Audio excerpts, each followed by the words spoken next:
Hi, welcome to Beauty at Work. We're in between seasons at the moment, so please check out this clip from one of our episodes. When it comes to science education, why should teachers care about beauty? Well, according to award-winning educator and public speaker Dr. Punya Mishra, the answer is because beauty can help nurture our sense of wonder, which is vital for the pursuit of science. And in this clip, he talks about what a more aesthetics-driven science education might look like. Check it out. I mean, one of the things I don't think in teaching we talk often enough about is like how you craft your curriculum, how you think about the nature of the experience. That is completely an aesthetic domain, right? You can have all the pieces in place, but if those pieces don't add up, you don't really have in what Dewey would call an experience. And so good teaching is about creating those experiences, and those are at some fundamental level quite aesthetic in nature, right? Yeah, absolutely. We're going to talk a little bit more about your own writing on beauty and aesthetics in STEM. Before that, could you tell us then, I mean, in terms of these aesthetic experiences, what role has beauty or aesthetics played in your own education, in your own experience, in your own work? I mean, the reason I got interested in science in the first place when I was growing up in Mizoram in India and in Delhi was I remember this moment of watching David Attenborough's Life on Earth, and I had been reading some Gould and some stuff. I must have been 8th, 9th, 10th grade, and just understanding in a visceral way evolution. And then I couldn't see the world around me without having that lens of evolution. Suddenly, everything around me made sense from that lens. It's like, wow, that butterfly. I mean, I remember this sitting in the garden with my mom, a bright butterfly would come and land on a flower, and it would always sit with its wings closed, but the dull ones would sit with their wings open. And my question was, is that because, like evolutionary, if you're open like this, you're more amenable to being caught because you're bright and shiny or whatever, right? So, I mean, the point is it's not even whether that's a valid question to ask, but it gave me a lens into seeing the world. My dissertation that I did my PhD on was on the periodic system of elements. And to me, I think we do a disservice to chemistry by calling it a periodic table because it sort of makes it being one rigid thing. If you look at chemists, they have created 400 or 500 different representations. There are spiral ones, three-dimensional ones, because it's a complicated system of elements and complex relationships, which we have sort of essentialized into this one table, which we know is wrong, as every representation has to be. And so it's this element of the visual, the aesthetic, that were very powerful to me early on. And I think they've been deeply motivating to me even today. And I think like most of when we talk about science education, we talk about it in such instrumental terms. But you go talk to scientists, they're not doing it for the salary. They're not doing it. And, of course, the money is important. Don't get me wrong. I mean, my dean shouldn't hear this, but, all of that is important. But the reason we do it are always deeper than that. It is this, an urge to understand, to get a lens on the world.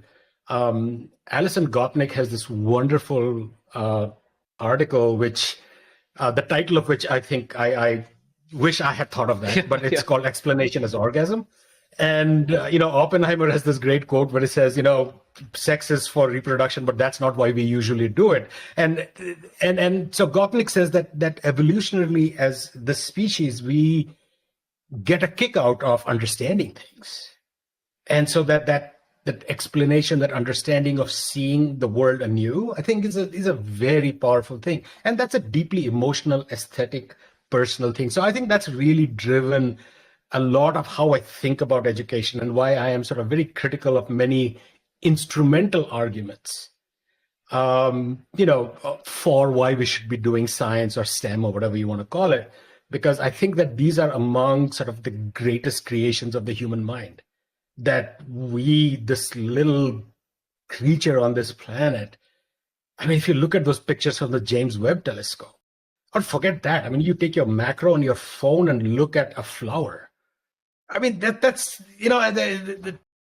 to not be moved by that is kind of weird. And that then in education, we don't talk about that is to me an indictment of how badly we are doing things. And again, I don't think this will necessarily move everybody. That's not the point. But I think that there is a group of students, there is a group of learners who, if we approach this way, will fall in love with the science, with the math, with the ideas. And I think that's always been very important and motivational to me personally. Yeah. Have you encountered that? Have you encountered students who perhaps may have been put off by, the kind of rote memorization that's usually associated with science, the kind of lack of creativity, but then sort of encounter Well, some I mean, the aesthetic. research on that is pretty clear, right? That we are not doing a good job by our students. A common friend of ours, Mark Gerard, I think his dissertation is one of my favorite dissertations of all time, and was one of the first committees I served on when I was at Michigan State. And he did this sort of paired comparison between sort of a very good instrumental teaching of science, and somebody who was doing an aesthetic sort of approach to science. So he would, like, this teacher would take the kids out and they would lie down on the ground and would be like, there is an ocean of air. And this is so starting to see. And so there is some evidence to show that in those kinds of classrooms, kids were talking a lot more about science outside of the class.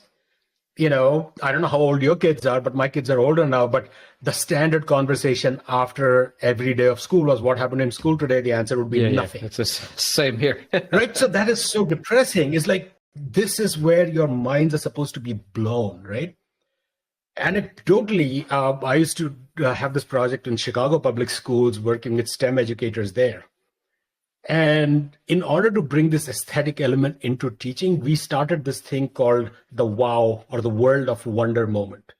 And so I would share some of my own. So I had one which was like, we were cooking some lentils at home and I saw this weird soccer ball pattern. And I started investigating how that happened. And I'm flying back from Austin at a conference and I see these cloud trains, which are these straight rows of clouds. And those are sort of connected by how heat moves and, so on. And it's like, how cool is that? That something that's happening in my kitchen, is also happening at the level of, like geology or, at the planet or whatever. And we would ask teachers to come up with this and say, find out why, what is puzzling about this? And so they would start sharing stories. And you couldn't go online and find something. You'd have to find something. That I was driving the other day and I had this question: where does all the sewage from Chicago go? And then you start finding out that sewage actually led to Chicago have to be jackhammered up because it was flowing back. I mean, it's hilarious how many things you can learn if you bring the sense of wonder. Now, one of the teachers in my class, I remember the first day she came in and she talked about how happy she was to be in this program because she was working with these 4 children who were completely at risk of falling through because of violence in the community around or whatever. And I remember putting my head down and saying, this is way above our pay grade. Like, nothing we do in this classroom can fix that or address that. 2 months later, she takes the world of wonder and creates a wall of wonder in her classroom where students can start posting questions. And she talks about how one of these kids was like so thrilled that his question got selected and then everybody collectively did research on it. So, yeah, I mean, I feel like today we are humans after all. These things move us, right? I mean, you look at the night sky, you look at the Grand Canyon, these things move us. And yes, is it something that has to be inculcated and encouraged? Absolutely. The beauty of a mathematical proof is not accessible to everybody unless and until you have been inculcated. So you are part of the aesthetic growth and development is developing this inner gyroscope. I mean, that's where sort of mentorship comes in. That's where understanding the rules of the game come in. That's where understanding the boundaries of the discipline come in and the kinds of ideas and then that's when you start really getting it. But I think it can start very early with very simple things. I mean, I used to do this with my kids where trying to explain to them the idea of mathematical functions, and we would do it by my walking across the carpet or my son and I walking, oh, he's going twice as fast as me. That's x equals 2x. That's a way of accessing math, which is real. And that it opens up the world to you in ways. And I think that to me is the best part of the aesthetic experience, is this opening up of the world and this continuous sort of regeneration. that it never ends, because you scratch that itch and you're going to have another one. You got It's another question. inexhaustible. Yeah, no, that's absolutely right. Yeah. Um, tell us about why teachers should care about beauty in science education. I mean, that's something you've written about, and why is it important in particular for teachers? I think I've addressed a couple of the points, but I think just to reiterate, I think science is an incredibly human activity. And there are many elements that go into that sort of aesthetic experience, right? So one is this curiosity, this questioning, this sense of awe, this sort of anticipation of understanding. I think that is how science or any kind of inquiry begins. If we start by giving students the answers, which is what we do, right? We scaffold like this is what Newton's first law is and whatever. It just becomes a set of rote things that you want to learn. There is none of that appreciative. Yeah, if you don't have a question, the answer world. seems pointless, right? I mean, just without evoking a question, yeah. Right. Exactly. Right. So one of the things that one of our professors here does, she has sort of a curriculum that she has developed. And she's an astrophysicist who got really interested in teaching. But her approach is like you give students, they have to come up with a question. They have to go to original sources to come up with, here's the best part, more questions. So she doesn't want them to answer that because there is no answers. You ask a question, the chances are the research in the field still is figuring stuff out. And so you have to come back with 3 more questions. And that's how the curriculum goes. And I thought that was so amazing. The second piece to me is why it's important for science educators or all educators is the process. There is an element of sort of detective storytelling, of working with and against nature or the world to figure it out. Like if you think of a really cool experiment, it actually cheats nature in some ways to reveal its secrets. And so that's exciting. I mean, that's solving puzzles and working together. And I think that process is where you start inculcating some of the foundational ways of looking at the world that discipline has. Like, I mean, there's a reason that the word discipline is used. Like, it's not in the military sense of discipline, but it is a discipline. It is a structured. Again, it's open. People can question it, all of that. But at least in a given field, at a given moment, there are certain ways that we do things. And I think inculcating that is through that process.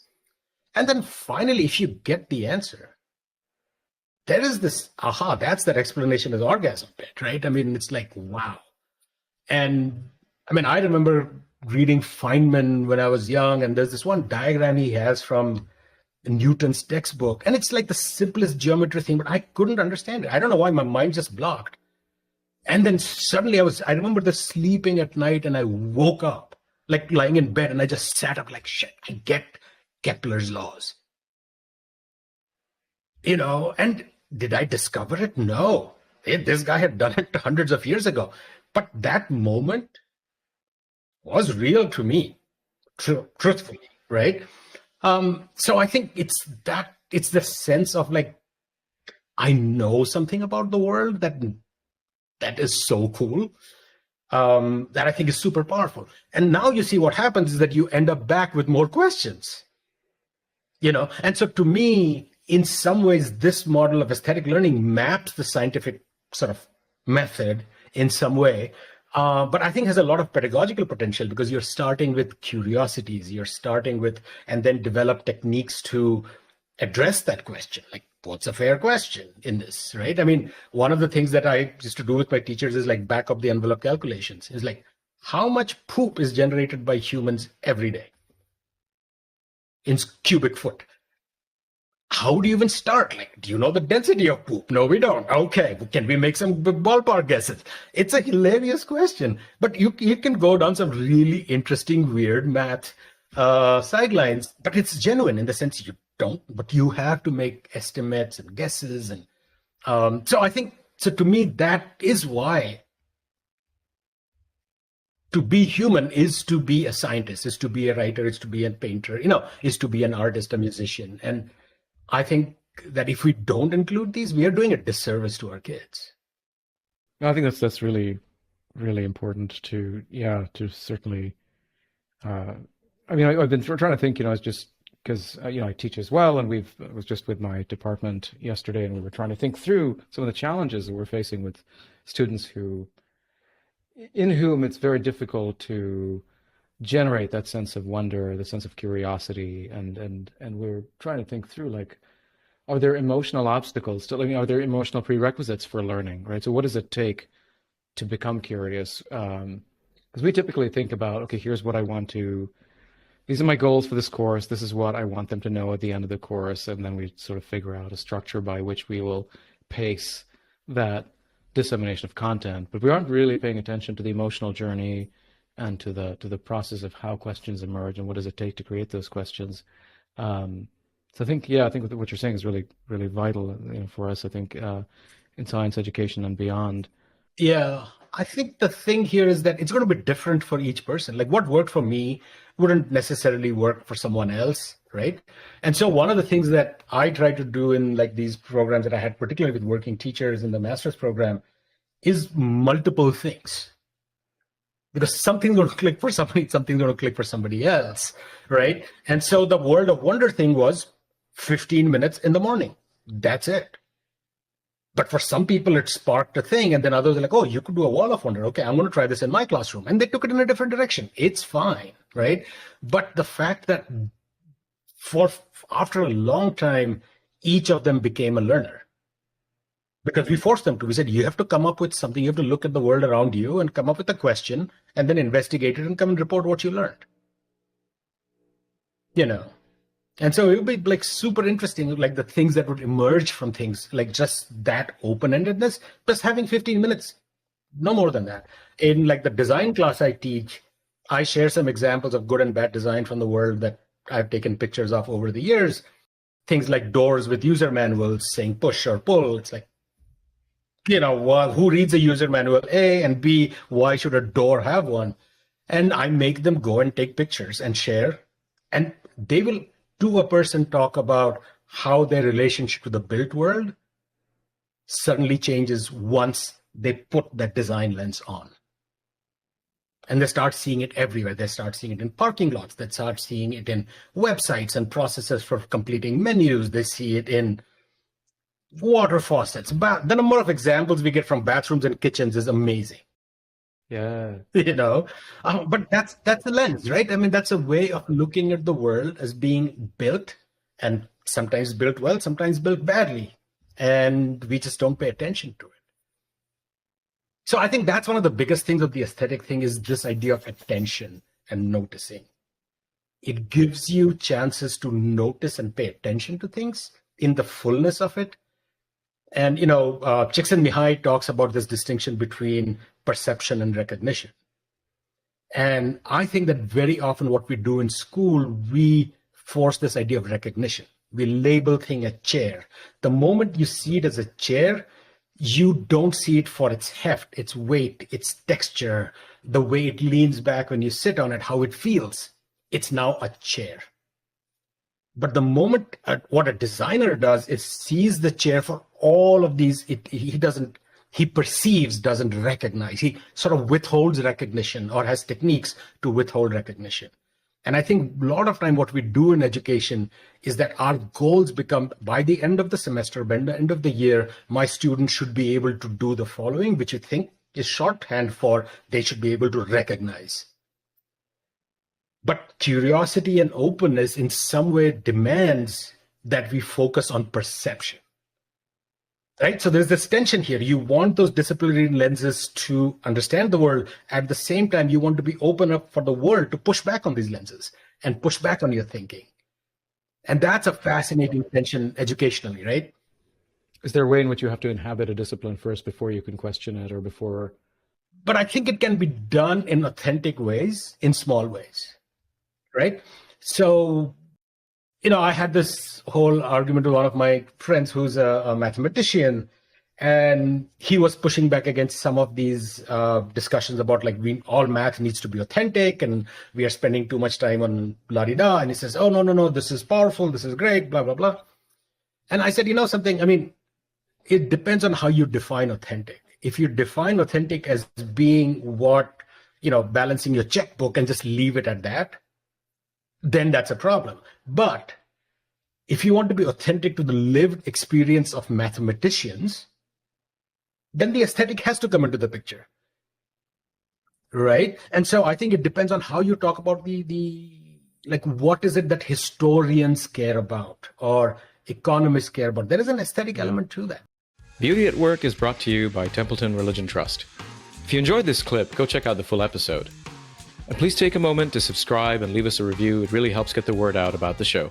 Thanks, and see you next time.